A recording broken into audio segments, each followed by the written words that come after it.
It wasn't like I planned to end up in some Alaskan backwater. Seriously, who does that? It was just burnout, man. 10 years of staring at spreadsheets under those god-awful fluorescent lights will mess you up. I was Ethan, a guy who needed an escape, somewhere far away, quiet, and with zero chance of hearing another car horn. That's how I stumbled on Eagle's Rest Lodge during some late-night, half-crazed internet search.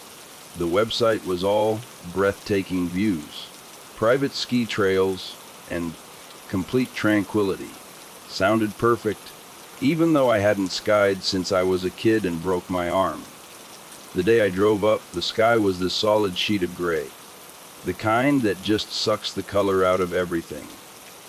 My little rental car was the only thing on the road for miles, and the only other sign of life was the occasional crow, which, let's be honest, is never a good omen. By the time I got to the lodge, the sun was already hiding behind these jagged peaks, and the shadows were getting seriously long and creepy. Eagle's Rest was huge, all dark wood, and a roof so steep it looked like it was trying to touch the sky. It was supposed to be all classic alpine, but honestly, it felt kind of empty. I mean, there were lights on and smoke coming out of the chimneys, but it didn't feel cozy, you know. Still, I figured it was just me being weird from the drive. The parking lot was empty except for this beat-up old truck with chains on the tires and a bed full of firewood. I grabbed my bags and trudged through the snow to the entrance. The snow was that loud, crunchy kind, and it echoed like crazy in the silence. A little brass bell above the door jingled as I stepped inside. The lobby was grand, I guess. Super high ceilings, those big exposed beams, and a massive stone fireplace that was actually roaring. The warmth was amazing, thawing out my face instantly. Behind the reception desk, there's this woman, mid-30s maybe, with reddish-brown hair and this bright, almost too cheerful smile. Her name tag said, "Clara. Welcome to Eagle's Rest Lodge," she chirped, all warm and welcoming. But it felt a little rehearsed, you know. "You must be Ethan. We've been expecting you." I nodded, wiping the melting frost from my beard. "Long drive, but I'm glad to be here."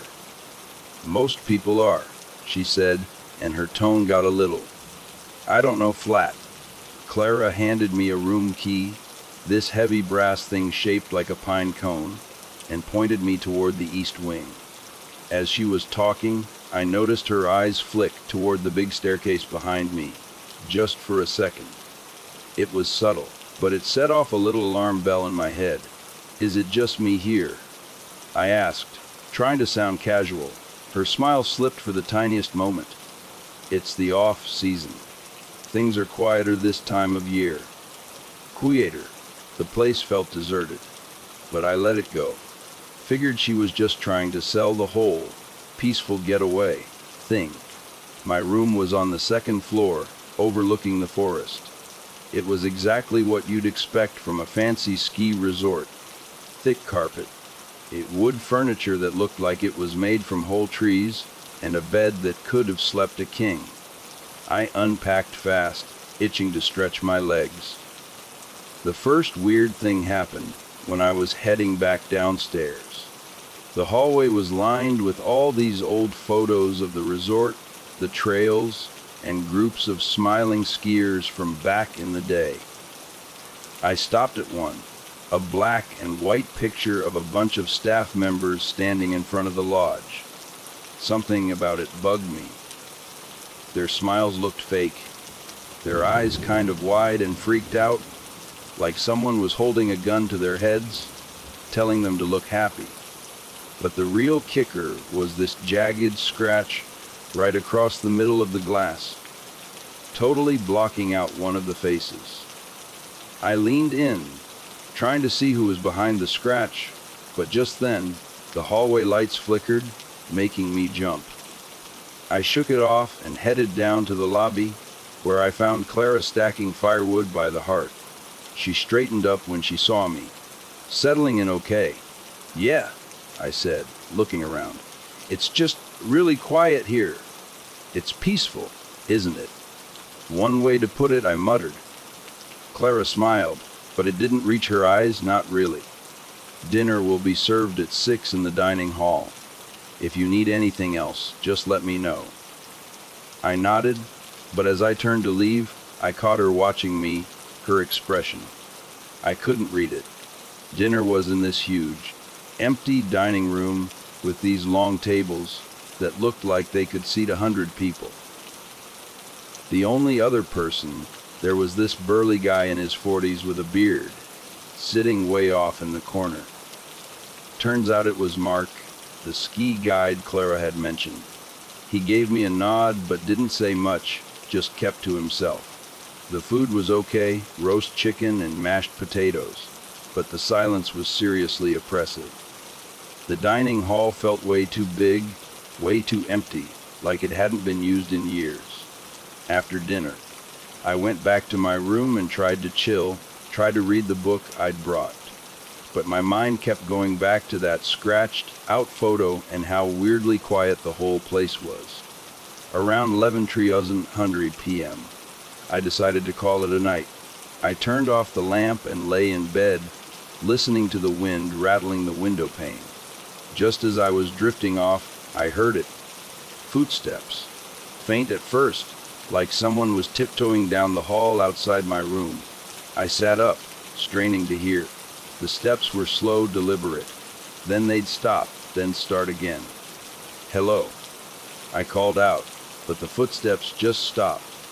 I waited a minute, then got out of bed and opened the door. The hallway was empty, just those dim wall sconces lighting it up. But as I stepped out, I saw something that made my stomach clench. There was a faint trail of snow leading from the end of the hall right to my door. The window at the end of the hall was cracked open, letting in a freezing draft. I hurried over and slammed it shut, but I couldn't shake the feeling that something was seriously wrong. When I turned back toward my room, I saw it. That photo, the one with the scratched out face. It was perfectly fine now. No scratch. And the figure in the center. They were staring right at the camera, their face twisted into this knowing look. Needless to say, I didn't sleep a wink that night. Morning came grudgingly, like the sun itself was having second thoughts about showing up at this place. A weak, watery light filtered through my window, accompanied by the low moan of the wind howling over the peaks. I hadn't slept, but I told myself that daylight would make things seem normal. Whatever had happened the night before, the footsteps, the snow, the photo, it could all be explained away. Probably. Downstairs, the lodge felt just as deserted as it had the night before. Clara was behind the desk, her smile as bright and hollow as ever. "Sleep well?" she asked, her voice cheerful in that same forced way. "Not exactly," I admitted. There were noises, footsteps, and my window was open. I watched her carefully, looking for any sign that she knew more than she was letting on. Her expression froze for a split second, just a flicker of something behind her eyes: fear, guilt. It was gone before I could really process it. Then she gave this practiced little laugh. "This old lodge can be a little creaky at night. Probably just the wind." I wasn't buying it, but I nodded. "I'm meeting Mark for a ski lesson?" I said, trying to change the subject. She perked up a little at that. "Of course, he'll be waiting for you outside. Stick to the trails and have fun." There was something about her enthusiasm that felt off, like she was trying too hard. It made my skin crawl. Mark was already at the slope when I got there, leaning on his ski poles with this look of mild annoyance. He was exactly what you'd expect from a ski guide at a place like this, rugged, stubbled, with a face that looked like it had seen a few too many winters. He barely acknowledged me as I approached. "You're late," he said gruffly, even though I wasn't. "Get your gear on." We started with the basics. Mark's instructions were curt, efficient, and totally devoid of any warmth. I got the feeling he didn't want to be there any more than I did. But as we made our way down the trails, something started to shift. The forest around the lodge was stunning, all towering pines and blankets of untouched snow. The air was sharp and clean, filling my lungs with a kind of clarity I hadn't felt in years. For a little while, I almost forgot about the weirdness of the night before. "Almost. Stick to the marked trails," Mark said suddenly, breaking the silence. His tone was sharper than it needed to be. "Don't wander off. No matter what you see or hear." I glanced at him. "Why? Avalanches?" He hesitated, his jaw tightened. "Something like that." "Da? Something like that," I pressed. Mark stopped abruptly, turning to face me. His eyes were hard, his voice low. "Look, you came here for some peace and quiet, right? Then take my advice. Stay on the trails. Don't ask questions, and don't go looking for trouble." There was a weight to his words that made my chest tighten. Before I could respond, he turned and started skiing back toward the lodge, leaving me alone with a growing sense of unease. I spent the afternoon on the beginner slopes, trying to shake off the feeling Mark had given me. By the time the sun started to dip behind the mountains, I was exhausted.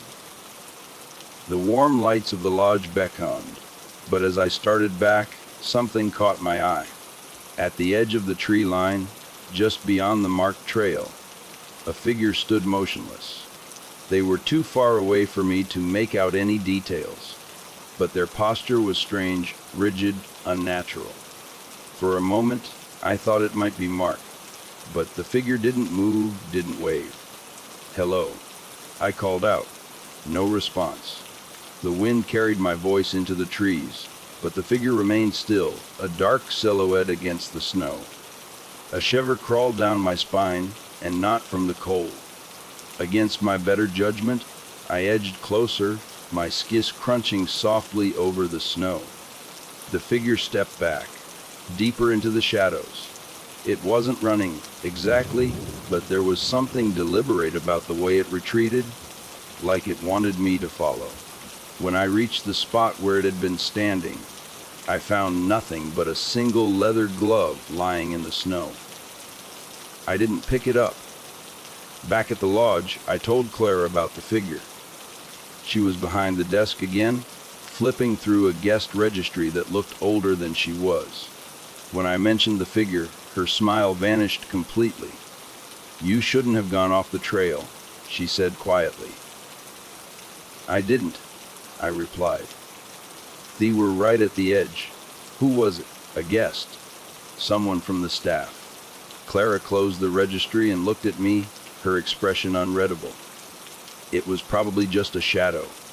The snow and trees can play tricks on your eyes." "That wasn't a shadow," I said firmly. "There was someone out there." She opened her mouth to respond, but before she could, the bell above the entrance jingled. A man stumbled in, his clothes torn and covered in snow. He looked wild, his hair matted, his eyes bloodshot and darting around the room like a trapped animal. "Don't listen to them," he muttered, his voice hoarse. "They're not here to help you." Clara's face went pale. "Sir, you need to leave." The man ignored her, fixing his gaze on me. "You think you're safe here. You think this place is what it seems. It's not. They're just keeping it happy." "What are you talking about?" I asked, stepping toward him. "Stay on the trails," he hissed. "And whatever you do, don't go into the woods. Sir." Clara began, but the man bolted, disappearing into the night before anyone could stop him.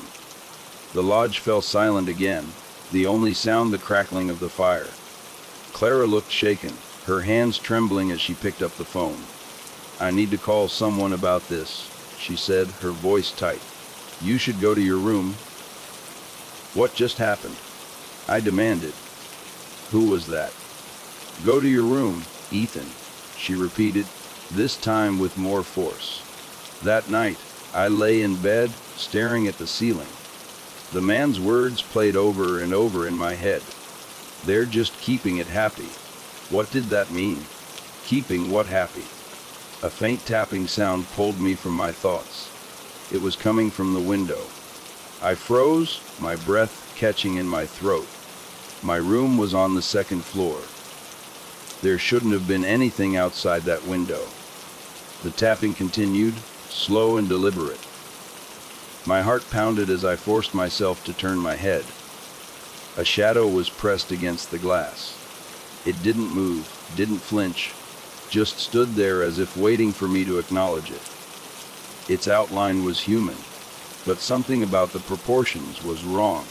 Its arms too long, its neck slightly crooked. I stayed perfectly still, afraid that even the slightest movement would invite it inside. The tapping stopped, and then, slowly, the shadow slid out of view. I didn't sleep that night, either. The next morning, I woke to a soft knocking on my door. It was timid, almost hesitant, but persistent enough to drag me out of the restless sleep I'd finally fallen into as dawn broke. I checked the clock on the bedside table. 7:13 a.m. Way too early for comfort. My body protested as I swung my legs over the edge of the bed, the events of the previous night still thick in my memory. "Who is it?" I called out, but there was no answer. The knocking stopped, leaving an uncomfortable silence in its wake. I hesitated before opening the door, half expecting to find another shadow, or worse, nothing at all. Instead, Clara stood there, holding a steaming cup of coffee. She smiled, but her eyes darted past me and into the room, scanning it quickly before meeting my gaze. "Good morning, Ethan," she said brightly, though her tone felt strained.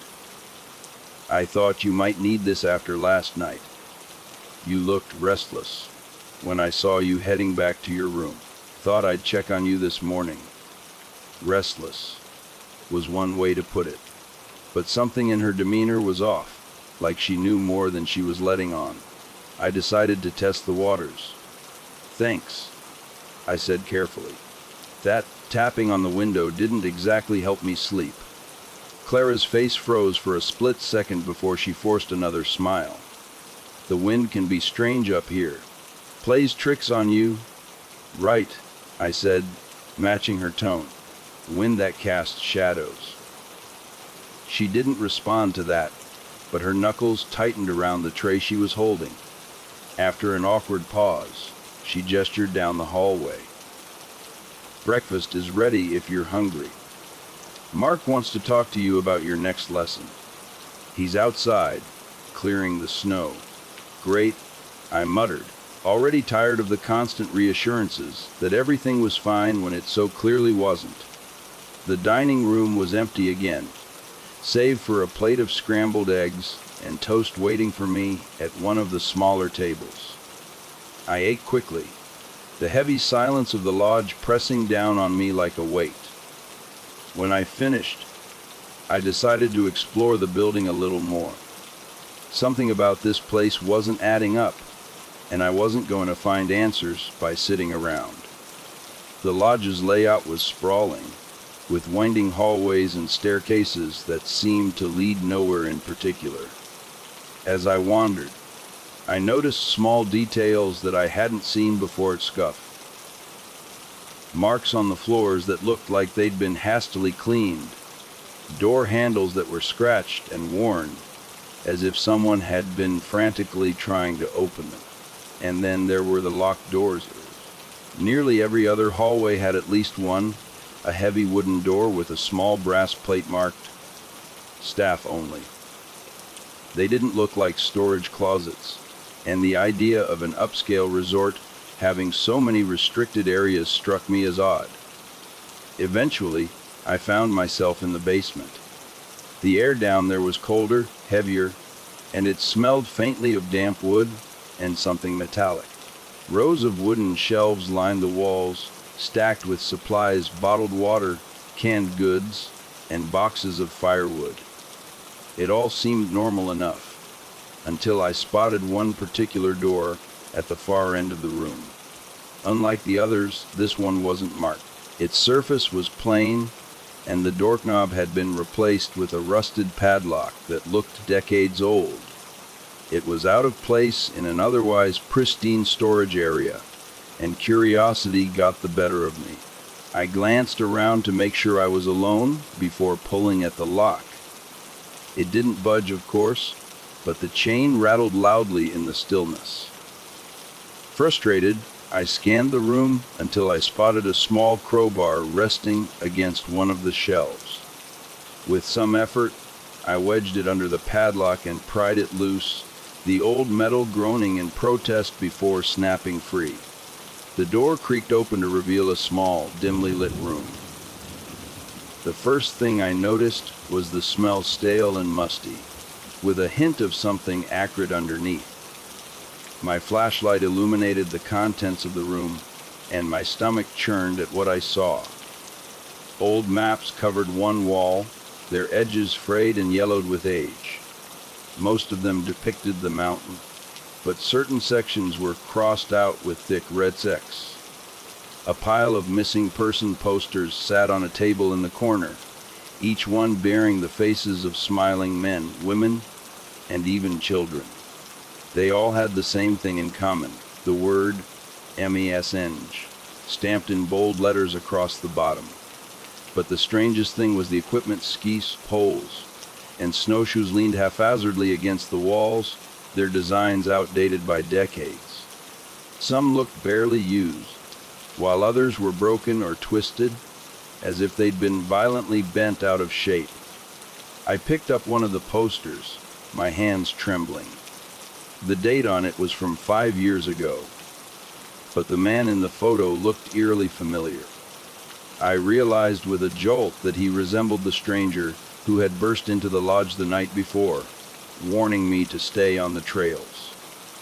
My flashlight caught a glimpse of something else in an old, leather-bound journal tucked beneath a stack of maps. I flipped it open, skimming the entries. The handwriting was shaky, the words frantic. There's something on this mountain. I've seen it in the trees, watching. It knows when you stray from the trails. It's not human. It's not an animal. It's something else. Further down, another entry read, I tried to leave today. The road was clear, but I couldn't reach it. Every time I thought I was getting closer, the trees seemed to shift. It doesn't want me to leave. The final entry was the shortest, scrawled in uneven letters that looked like they'd been written in a hurry. They come at night. Don't look at them. A loud clatter behind me snapped me out of my trance. I whipped around, my heart pounding, but the room was empty. The crowbar I'd used to pry the door open had fallen to the floor, though I didn't remember leaving it anywhere near the edge of the shelf. I grabbed the journal and bolted, leaving the door ajar behind me. Clara found me in the lobby an hour later, clutching the journal like a lifeline. She noticed the dirt on my hands and the wild look in my eyes, but didn't say anything at first. Instead, she sat down across from me, her expression guarded. Where were you?" she finally asked. "In the basement," I said bluntly. "What the hell is going on in this place?" Her face paled, and she glanced around the empty lobby as if to make sure no one was listening. "You weren't supposed to." She cut herself off, shaking her head. "Ethan, there are things you don't understand, things you're better off not knowing." "I think I have a pretty good idea," I shot back, slamming the journal onto the table. Missing people, shadows in the woods, and now this. Clara flinched but didn't respond immediately. When she finally spoke, her voice was barely above a whisper. "You need to leave." "I tried," I said. "The road is blocked." Her silence was confirmation enough. That evening, the power went out. I was in my room, staring at that journal, when the lights flickered and died, plunging the lodge into darkness. A cold, unnatural silence followed, broken only by the distant howl of the wind. I reached for the flashlight I'd left on the nightstand, but before I could turn it on, a familiar sound reached my ears. Footsteps. This time they were louder, heavier, and they weren't stopping outside my door. They were coming up the stairs. I stayed frozen in place, my heart hammering against my ribs. The footsteps reached the landing and stopped directly outside my room. Then came the tapping, deliberate and unrelenting. I didn't dare move. The handle rattled, and for a terrifying moment, I thought it would turn. But then the tapping stopped, and the footsteps retreated back down the hall. When I finally worked up the courage to check, the hallway was empty, but a single wet footprint marked the floor just outside my door, leading toward the grand staircase. Whatever this presence was, it wasn't done with me yet. The morning air was colder than had been since my arrival, almost unnaturally so. Even inside the lodge, the chill seeped through the walls, as if the building itself was shivering. I found myself staring out the frosted window in my room, watching the endless white landscape. The lodge felt less like a retreat, and more like a trap with every passing moment. Whatever was happening here was escalating, and I wasn't sure how much longer I could endure it. But I wasn't leaving, not yet, not without answers. I found Mark outside, clearing snow from the lodge's entryway. His face was as stony as ever, but his movements were tense, hurried. He barely acknowledged me when I approached, his shovel scraping rhythmically against the frozen ground. "Morning," I said, trying to sound casual. "Rogue night." Mark paused, leaning on the shovel, and shot me a look that felt more like a warning than a greeting. "If you're smart, you'll keep to yourself today." "I think we're past that point," I said, stepping closer. "I found something in the basement. Maps, missing posters, someone's journal. What's going on here?" For a moment, I thought he might actually tell me.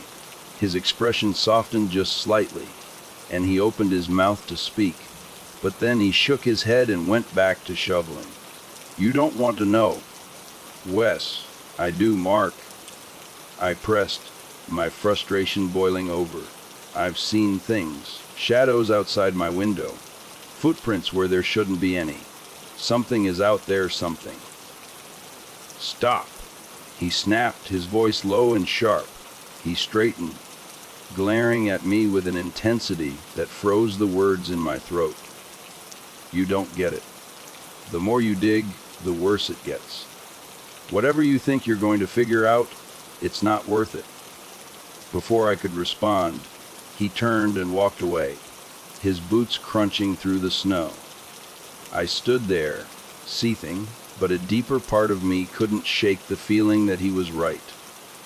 Every time I pushed for answers, the lodge seemed to push back harder.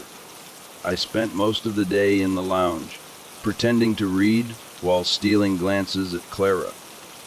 She was stationed at the reception desk, flipping through the same guest registry I'd seen her with before.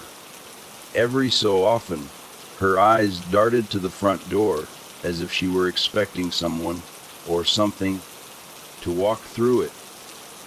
The tension in the air was suffocating, and by mid-afternoon, I couldn't sit still anymore. I decided to go for a walk, despite Mark's warnings. Staying inside felt like surrendering to whatever was closing in around me. The snow was deeper than I'd anticipated, and the cold gnawed at my face as I trudged toward the trails. The sky was a pale gray, heavy with clouds that promised another storm. I stuck to the marked paths at first, the rhythmic crunch of my boots offering some comfort. But as I ventured farther, I couldn't shake the feeling that I was being watched. I stopped, glancing over my shoulder.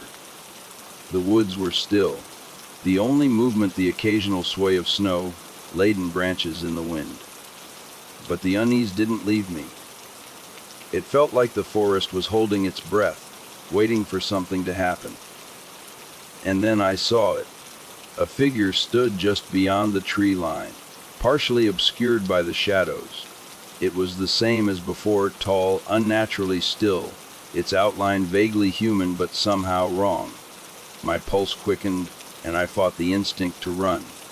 Instead, I raised a hand, a half-hearted attempt at a wave.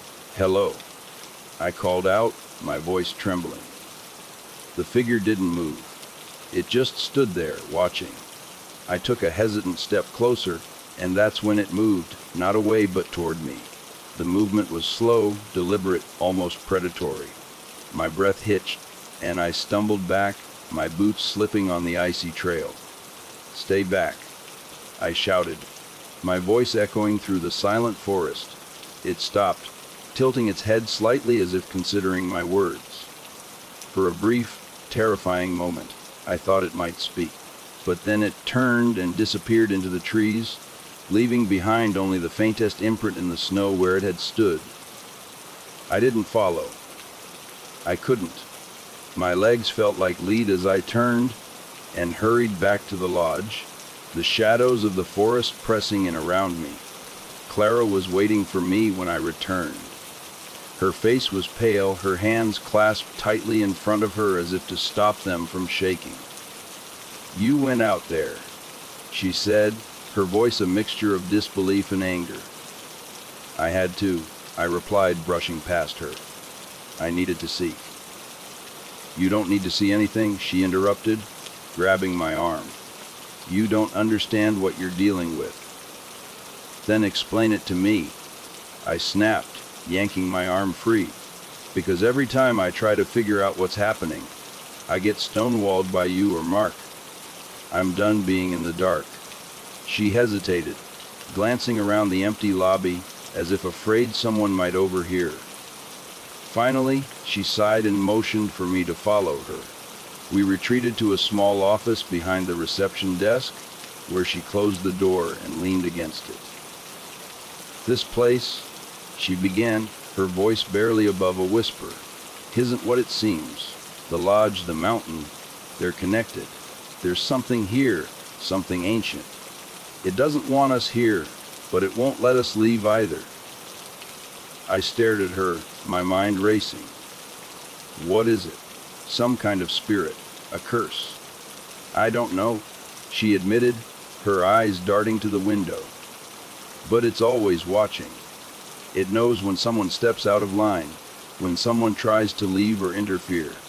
That's why Mark and I stay, because if we don't keep it happy, things get worse." "Keep it happy," I repeated, my stomach sinking. "How?" Clara didn't answer. Her silence was more chilling than any words she could have spoken. That night, the blizzard hit. The wind howled like a living thing, rattling the windows and shaking the walls of the lodge. The power flickered once, twice, and then went out entirely, plunging the building into darkness. I fumbled for my flashlight, my heart pounding as the shadows closed in around me. And then the footsteps started again. They were heavier this time, more deliberate, and they weren't confined to the hallway outside my room. They echoed throughout the lodge, moving up and down the stairs, circling the building like a predator stalking its prey. I pressed myself against the door, my ears straining to listen. The footsteps grew louder, closer, until they stopped just outside. My breath caught as I heard the faintest scrape of claws against the wood, followed by a low, guttural sound that didn't belong to anything human. The handle rattled once, twice, and then went still. For what felt like an eternity, I stood there, trembling, waiting for whatever was on the other side to leave. Finally, the footsteps retreated, fading into the storm. The next morning, the blizzard had passed, but the lodge was eerily quiet. Clara and Mark were nowhere to be found, and the lobby was empty save for a thin layer of snow that had blown in through the front door. I called out, my voice echoing in the stillness, but no one answered. I knew then that I couldn't stay any longer. Whatever was happening here, it was beyond my understanding, beyond my ability to fight. I grabbed my things and made my way to the door, praying that the road would be clear. As I stepped outside, the cold hit me like a physical force. The snow was pristine, untouched, as if the storm had erased all traces of what had happened. But as I looked back at the lodge, I saw something that made my blood run cold. In the window of my room, a shadow stood, watching me. I didn't wait to see if it moved. I turned and started down the road, my only thought to get as far away from Eagle's Rest Lodge as possible. The road stretched endlessly ahead, flanked by dense, snow-laden pines. The storm had cleared, but the oppressive weight in the air remained. Each crunch of my boots on the frozen ground felt like a countdown. My breath misted in the frigid air, every exhale carrying a fleeting sense of relief that I hadn't stopped moving. I couldn't risk it, not after what I'd seen, not after what I'd learned. And yet, the lodge loomed in my mind, a specter I couldn't outrun. I'd barely made it a mile from the lodge when I saw the footprints. They weren't mine, and they weren't fresh. A line of deep, deliberate indentations led off the road into the forest, where the trees were so dense they swallowed the pale light. I stopped, staring at the trail, my heart hammering against my ribs. No, keep going. But something gnawed at me, a thought that had taken root and wouldn't let go. The prints were human, at least they seemed to be. What if they belonged to Mark or Clara? What if one of them had tried to leave, just like me? Against every ounce of logic, I stepped off the road and followed the trail. The trees closed in around me, their branches clawing at the sky. The air was still, the kind of silence that wasn't natural. It muffled everything, including the sound of my own footsteps. The deeper I went, the darker it became, until the world was nothing but shades of gray and black. The trail ended abruptly at a clearing, and what I saw froze me in place. The ground was disturbed. Patches of snow churned into a chaotic mess. Broken branches littered the area, and in the center of it all was something unmistakable, a mangled ski pole. Its metal frame twisted like it had been gripped by something impossibly strong. Beside it lay a single leather glove. I took a step closer, my breath shallow, and noticed something else. The snow wasn't just disturbed, it was stained. Dark patches dotted the ground, their edges blurred and frozen. Blood. A sudden rustling broke the silence, and I whipped around, my flashlight shaking in my hand. The beam caught the edge of movement. Something tall, something fast. It darted between the trees, too quick to make out. My pulse thundered in my ears, drowning out everything else. Then came the sound, low and guttural, like the growl of an animal. But it wasn't an animal. It couldn't be. It was too deep, too resonant, vibrating in a way that made my teeth ache. I ran. By the time I stumbled back onto the road, my legs were trembling, and my lungs burned with every breath. I didn't look back. I couldn't. The forest had swallowed whatever was there, but I knew it wasn't gone. The lodge came into view before I even realized I was heading back toward it. My escape had turned into a retreat, and the sight of the building filled me with equal parts dread and desperation. I burst through the front doors, slamming them behind me, and leaned against the cold wood. The lobby was empty, just as it had been when I'd left, but something was different now. The air inside felt heavier, colder, like the walls were closing in. I called out for Clara, for Mark, but my voice echoed unanswered. And then I heard it, a faint creak from upstairs, like the groan of a floorboard under weight. I froze, my eyes darting toward the grand staircase. The sound came again, closer this time, Mark. I called, my voice trembling. Clara. No response. I crept up the stairs, my footsteps muffled by the thick carpet. The hallway stretched ahead, lined with identical doors, each one slightly ajar. A chill ran down my spine as I realized they hadn't been like that before. At the end of the hall, the door to my room stood open. The creaking came again, louder now, and I realized it wasn't coming from inside my room. It was coming from above, from the attic. The pull-down ladder was already extended, its wooden rungs slick with frost. I stared up into the darkness, every instinct screaming at me to turn back, to run. But I couldn't. Whatever was happening here, it was centered in that attic. I had to know. I climbed. The attic was vast, its ceiling low and slanted. The air was colder than anywhere else in the lodge, biting at my skin even through my jacket. Dust coated every surface, and cobwebs hung in thick, glistening strands. My flashlight beam cut through the gloom, illuminating stacks of old furniture and crates piled haphazardly against the walls. And then I saw it. In the center of the attic, surrounded by a circle of snow that had no business being there, was a chair. It was old, its wood splintered and gray with age. But it wasn't the chair itself that stopped me in my tracks. It was the figure sitting in it. The man was slumped forward, his head tilted at an unnatural angle. His clothes were torn and stained, his skin pale and waxy. But even in the dim light, I recognized him, the stranger. His eyes were open, staring blankly ahead, but there was no life in them. His lips were parted, frozen in a silent scream.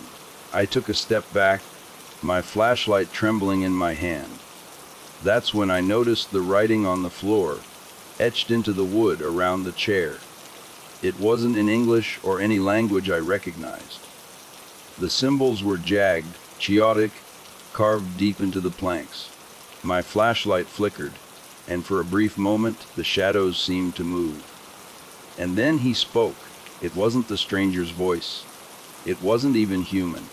It was deep and resonant, a sound that seemed to echo inside my skull. You shouldn't have come here. The words hung in the air, and I stumbled back, my chest heaving. The figure in the chair didn't move, but the shadows around him did. They stretched and twisted, taking shapes that defied logic, their edges sharp and writhing. I turned and ran, scrambling down the ladder and nearly falling in my haste. The hallway below was darker now, the lights flickering weakly. I could hear it, whatever was in the attic, moving, its presence pressing down on me like a physical weight. By the time I reached the lobby, the air felt suffocating. The shadows were everywhere, pooling in corners and stretching toward me like grasping hands. The front door was open, snow blowing in and coating the floor. I didn't stop. I ran outside into the cold, into the storm. I didn't stop running until I reached the road. The snow was deeper now, the path barely visible, but I kept going. The lodge faded behind me, its dark silhouette swallowed by the trees. And then through the swirling snow, I saw it, a pair of headlights cutting through the storm, the faint rumble of an engine growing louder. A snowplow. I waved my arms frantically, stumbling into the road as the vehicle screeched to a halt. The driver, a grizzled man with a thick beard, leaned out the window, his expression a mix of confusion and concern. "What the hell are you doing out here?" I didn't have the energy to explain. "The lodge," I gasped. "Something's wrong. Please just get me out of here." He hesitated, glancing past me toward the trees. For a moment, I thought he might refuse. But then he nodded, jerking his thumb toward the passenger seat. "Jet in." The hospital was warm, too warm, and the fluorescent lights burned my eyes. I told the doctors everything, every detail, but their skeptical look said it all. They humored me, of course, writing things down and asking questions. But I could see it in their faces, they didn't believe me. A week later, a pair of police officers visited my room. They'd investigated the lodge, they said. Found it abandoned. No signs of recent activity. No staff. No guests. Just an old, decrepit building left to rot in the wilderness. I didn't argue. I didn't tell them about the shadow in the attic or the figure in the chair. I didn't tell them about the symbols or the voice that still echoed in my mind. I just nodded and let them leave, because deep down I knew the truth. The lodge wasn't abandoned. It was waiting. I don't know what's worse, that no one believes me, or that something like that still exists out there, waiting for the next fool to step into its trap.